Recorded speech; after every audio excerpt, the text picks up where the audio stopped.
Scott, you say most want more of Christ in Christmas, but their numbers are declining? That's true. In 2018, we see that 65% of Americans agree that Christmas should be more about Jesus. But just 4 years ago, that number was almost 8 out of 10 Americans.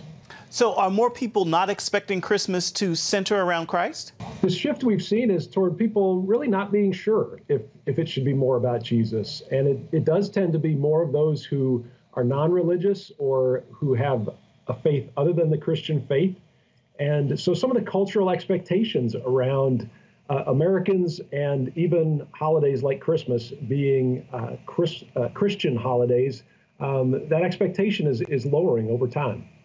So how are we practically seeing this change? And hasn't Christmas become more and more secular for a while now? Well, it definitely has. There's a lot of fictional elements that honestly can be quite fun related to the holiday.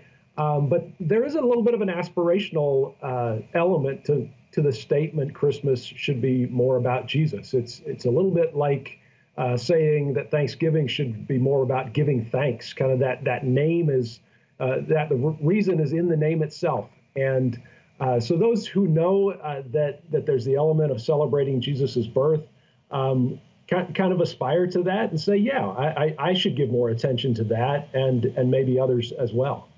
I think you hinted at this. So why is it important to say Merry Christmas versus Happy Holidays?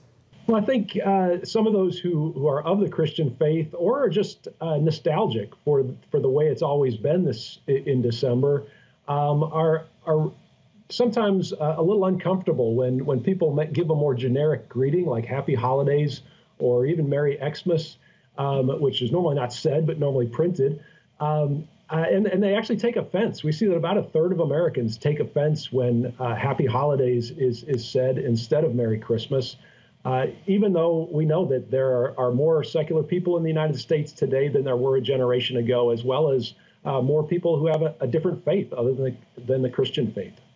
What can Christians do to make a difference and influence the culture on this important celebration of the birth of Jesus Christ? I think we really need to go beyond the greeting itself and really look for ways that we can convey really the richness that Jesus brings to the lives of a believer and try to communicate that rather than kind of holding on to just a simple Merry Christmas as hoping to sum all those blessings up. We began this interview talking about the numbers. Is there any evidence of a turnaround in the trend we're seeing? Really, we're seeing fewer people, wanting to bring Jesus into Christmas, and really steady numbers as far as the greetings that people prefer at Christmas time, and so we really don't expect that to change unless more people begin to become followers of Jesus Christ here in the United States. So is that the overall advice in terms of how we turn things around? I think for believers, we just have to understand that there's more people in our culture who understand less about who Jesus was and who he is. And the more we can share the real value that he has in our lives, the more that will make sense to others. And I find it's amazing how polite Americans are who are of other faiths, and often they will wish me a Merry Christmas if they know I'm a follower of Jesus Christ. All right, the Great Commission, all the more important today. Scott McConnell with Lifeway Research, thank you so much for your insights. Thank you.